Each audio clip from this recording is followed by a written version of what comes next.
La radio Lisselou maintenant partout où vous êtes. Écoutez la radio Lisselou avec ton iPhone, iPad, Samsung, Nokia ou Android, smartphone en utilisant l'application gratuite tunin.com. Télécharge l'application Tunin Radio pour écouter la radio Lisselou depuis l'Android. L'application Tunin diffuse un son haute qualité. Une fois installé, tapez Radio Lisselou dans la barre de recherche de l'application, puis cliquez pour écouter ta radio préférée www.radiolisselou.com. Bonne écoute.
Mbwa.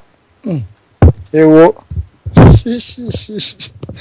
Opération Vutuka na Bwala ba préalable ne tokotisa section oyo ba préalable za kofunda ete na côté ya diaspora to compagnie na côté ya état congolais qui yo donc la funda to conception na section oyo comme si to yokanaki ba préalable ba congolais na diaspora eza d'abord condition ya ndako. Est-ce que ndako na vanda na poto ko wana ndako na lokuta na kuna na kondo ndako ngofoko tonga yango évidemment parce que yo kuti na poto pe batonga yango matériel na poto ngeli ya poto si tu soto komi na kota ba mesha ba mama na biso manzaka ngono wana ngaye kina suo tsaka ba kimpuka na mutu pardon kuna ngaite nde pasi to komi na diaspora ngo nanya ngo za maria ko convaincre mama Kongo ke opération Vutuka na Bwala ebandi biloko futo za clair ke bana na biso basi na biso ba komi singa na makolo na biso botu futu le kuna vata. Mais mon Dieu, tu as des terres arables. Qu'est-ce que signifie terre arable? Arable signifie cultivable, exploitable. Parce que tu as 48% des terres congolaises sont des terres arables. Sombi yango. Simplement parce que balimba le bara a été batte belé, bapaya bien sûr, ou bazana bongo na bango, awo so ma tracteur na yo pe mo na diaspora ko so ma tracteur na yo. Yo ko ipo so ma ferme na yo, o ipo za kinga kati na yo. Na village na yo kuteza na gratuit parce que vous avez déjà musiki bokolo na kata village na yo ko yo la so réseau moko teke bazoka na kosoma ba les terres arabes les terres cultivables yo kundeza na village na yo ndo na poto siko falo so me tracteur na sala ka oyo sala ngotende yango na balobi ke les terres arabes parce que bino bankolo ya ba terres arabes oyo bo préférer bino ngeli ya poto mutno sanga tamsa kare à crédit à 50,000 et puis par mois futaka 800,000 $, 1,000 pour ba moneka tala mikolo to mbunga na tambo na comprendre tala kanzaka ona tse comprendre 2,000 $, ba biloka boye ndele 2,000 aje osona ya bele quelque part na tseloana a komisano terre arabe do ba terre arabe soza koteka mana Kongo ezali pona yo mona diaspora pe okipaka na ba terre arabe wana te donc awa toza kokoba na côté gouvernement congolais. Nous acceptons que ceux qui besoin de positionner Batouba na kozonga na pays, malgré ba conditionner au monde yango awa, et la kanango déjà wana donc il n'y a pas une condition qui freine un Congolais de ne pas rentrer dans son pays. Mais climat des affaires bobongisa yango bande ko ba lobela yango je vous félicite. Ba port na douane bobongisa yango tala boko mo kale Batouba camion ko takaka ya 2010 kaka mais car 2010 aux États-Unis on parle déjà de 15 à 10,000 $. Si comment na na mbongo wana otia na mai na pora matadi ba tolobela jala to critique biloko amer na bino wana weza agence ya renseignement et comme on a agence ko luka ba na cité président ba na diaspora po yike kuna ndetanga yaka ayaki na mwanzaka na yeto ko botolo yango ba amer na bino bobongisa police na bino pe bobongisa courant eza capital mutu akoyiko kitana ba moteur te boza ko lobaka te boya ko investir comment on a investi dans l'industrie, dans l'industrie on a courant, et puis courant électricité, et ça a tout. Donc, préalable, tout ça reposé, que la route, les voies fluviales, tout le monde qui a déjà, ma soni, na voie fluviale, comment ils allaient. Mais merci, la ministre de transport, na masolo, tout ça qui n'a pas de yoki biso, to yoki bosali rené na côté ya kauka wana, modifier ba taxe, kuna na kati ya soki ndolo, soki ti na ba voie fluviale, na yoki pe babani ko tia commission ya safety vest, ba veste de sauvetage, ba bala ta yango. Franchement, coopération à boyer, ce que ça koya, scientifiquement, d'une manière en tant que technologie, je confirme que je suis très satisfait de la ministre de transport. De critiquer qui est à répondre pratiquement. Vraiment, nous sommes très satisfaits de l'effort parce que tout ça, ce qu'on fait, la qualité, mais tout ça, fait du côté technologie. Ces changements-là, c'est ce que nous attendons.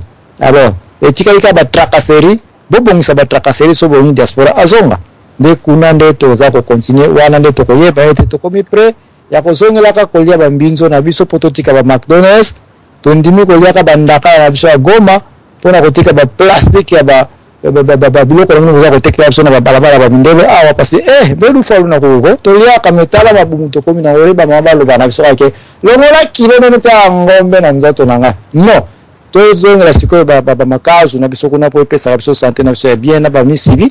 Nous sommes prêts à rentrer au pays, mais à condition de être condition préalable, nous sommes tous posés, mais pour la diaspora, car le soke zalaki, réseau ya double nationalité soke zalaki, c'est parce que les juristes sont en bout de fou, la biso secret, article, il y a livre 1, au Kabila a signé le 12 novembre 2004, que option à cause de sa nationalité, ils ont depuis Kala, donc, Totika, Lokuta, opération Vutuka na Bwala est lancée na banza opération Vutuka na Bwala. J'espère que Ekosimba avec Mbuta Goyave avana epana yo mwana bilaka zwa maloba kuna équipe na yo silisa yango parce que so ba silisi to koza suna tante na juste to soka ngabisaka après to kozonga la Mbuta Goyave équipe ya bana ya bilaka na pesi bino maloba kuna matundu ndeko zambona matundu bele mais nazo sepela makasi awa penande ko rasta nazo sepela makasi.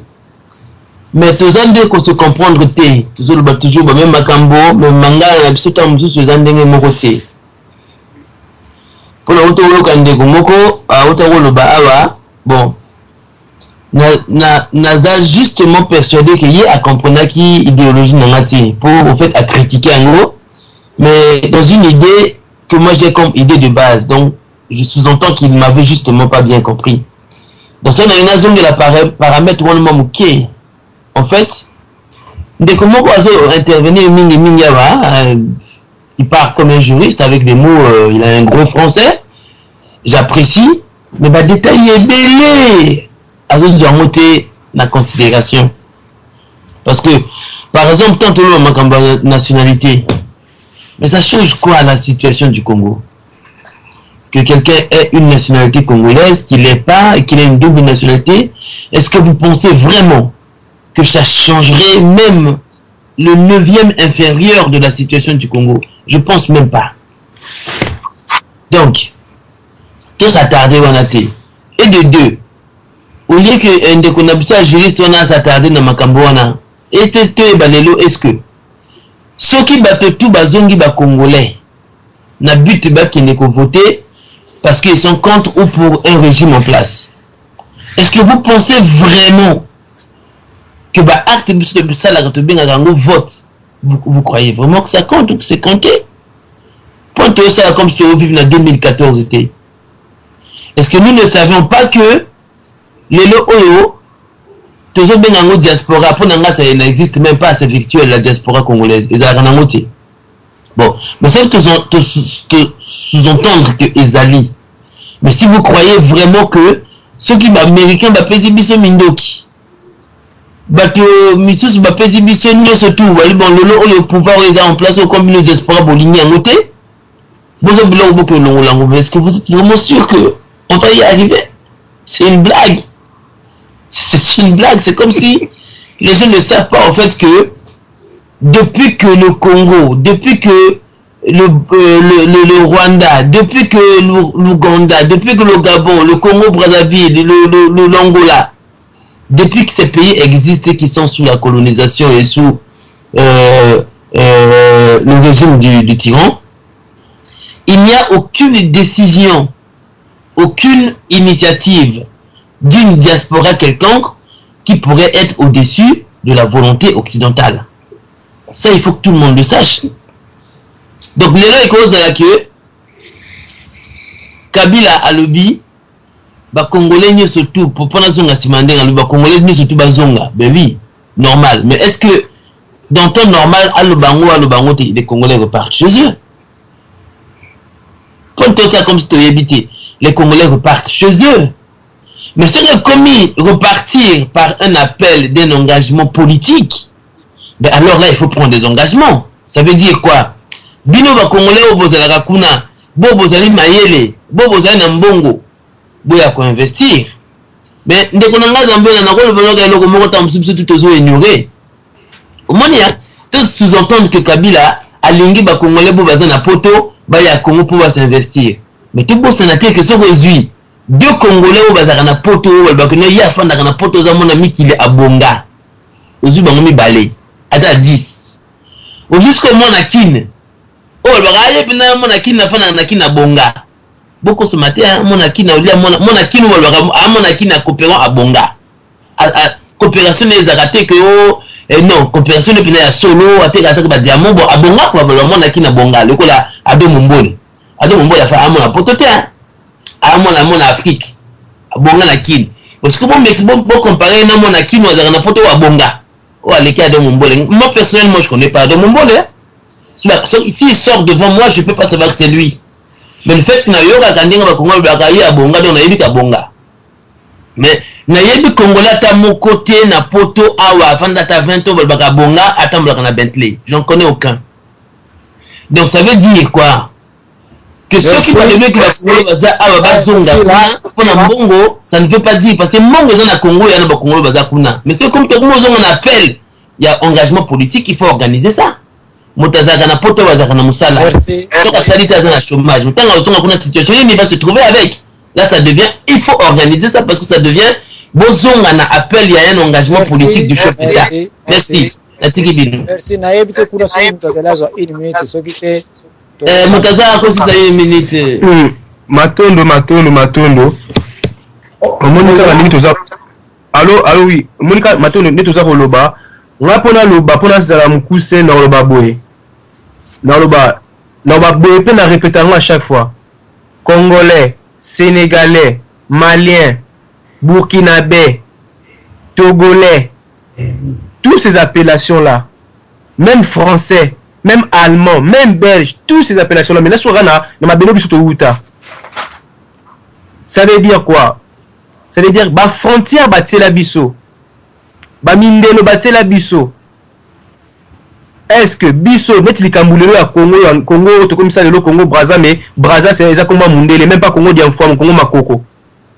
Mais siko la ngina loba eloko moko. Tozali banani mabiso bandombe. Ya wana mukito ebeloko moko. Eza na bana ya musuni na bana ya molimo. Mwana molimo alukaka manso na molimo po musuni. Eza e ya noté. Merci. Matondo. Est-ce que moko sotika likona cadre bana bilakazo 1 minute kuna? 1 minute ngo ndeko na ngala babu mbango pour vraiment limbisanga. Eloko na ngina sili sapendeza boya que biso nyoso ba Congolais to yeba que etumba soki tento sala etumba na biso ezakuna te na Kabila. Etumba na biso foto banango awa. Bo baza kuna babundela kuna mais bo baza awa babundande awa po etumbeza awa. Ce que moni par exemple les oyo so balwe que non to boycotter mais boycott fait banda awa contre motazo azo soutenir pouvoir wana. Boycott ça commence quoi? Allez commencer par boycotter leurs ambassades, leurs machins, leurs tout. C'est pas un appel que je lance. Merci. Mais ça ne marchera que de cette manière-là. C'est pas noir contre noir, c'est noir contre blanc. Merci diaspora azo salam sana. Sokoza kwa apprécier que diaspora azo salam sana wana pe ozana erreur. Diaspora azo salam sana mais si j'ai les amis opération vutuka na bwala. Alors ndeko dugo yavo kote le biso na retard na yebi ke so na kopesa so za ko yoka ozaka na 3 minutes mais so kite franchement c'est difficile. Ndeko go yavo to pesa 3 minutes wana.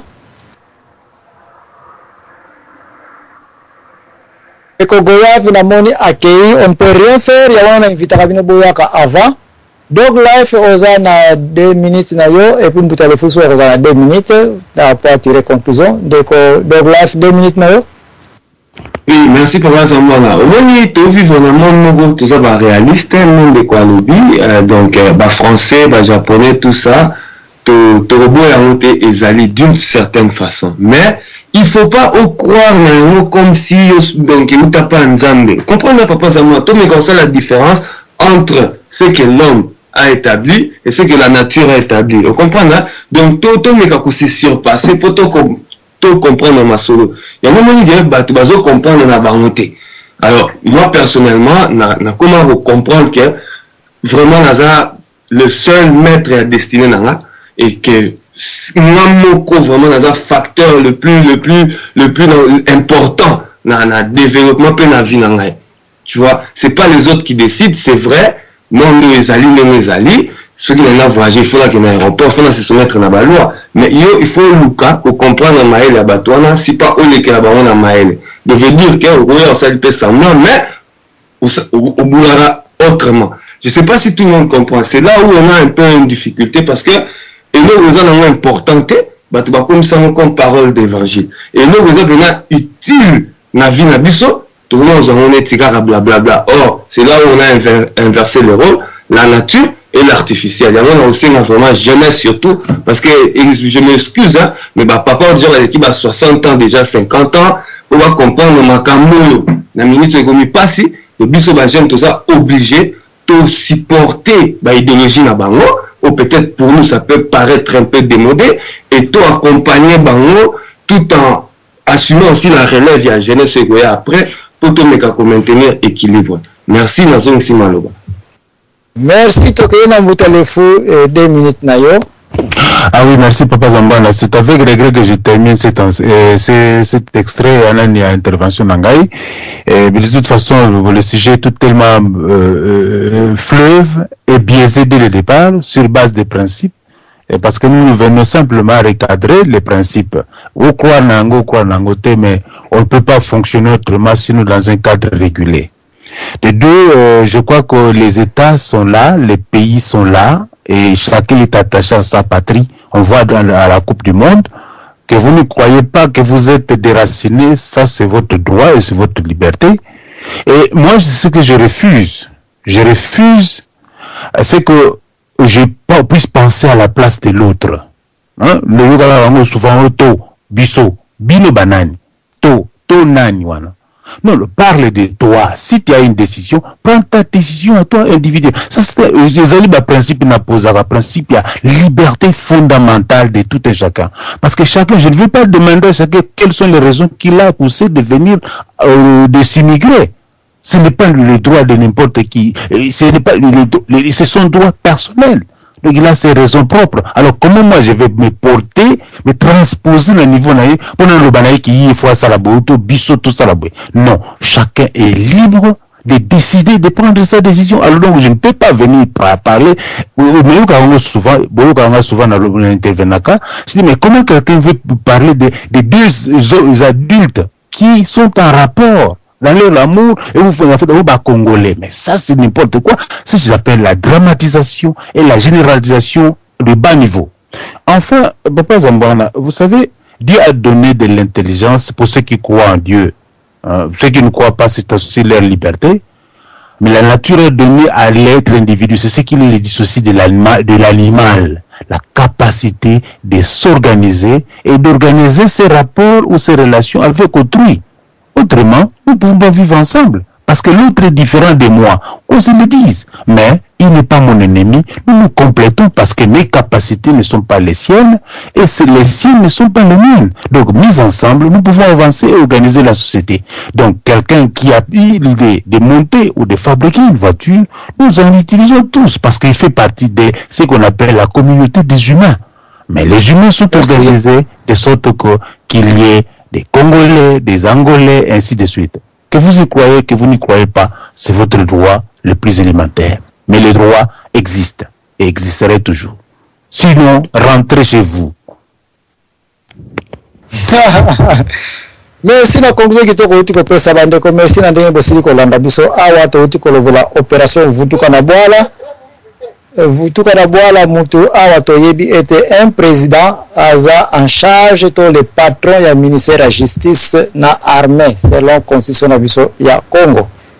Et ce qui mfumukibanga aloba ete moyibi bokanga na eloko ne akoyiba ka elini koloba ete ici Papa Zambana, permettez, je voudrais pas laisser passer ça. Vous comprenez que ces garçons de Dog Live, est-ce qu'ils peuvent me ranger dans la catégorie des bêtes? Hein? Non, c'est vraiment, est-ce que vraiment, même si on est moins éduqué que ça, merci, calme, Mbouta. Ce n'est pas sérieux ça. Calme, Tokozana Sanzete.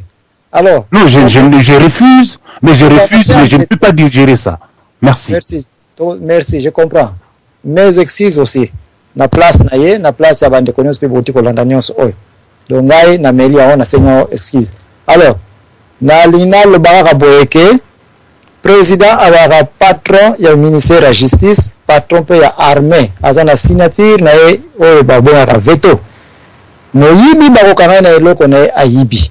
Awa soki Kabila asinaki document oyo ya livre numéro 1 de la nationalité oyo oyo de kotanga na site ya www.leganet.cd elingi koloba ete eloko nyonso yo mwana diaspora ekoki koyela yo concernant complication ya nationalité lelo osili koyeba ete okoki kocontredire okoki kotourner gouvernement congolais tout autour ya document oyo facilement.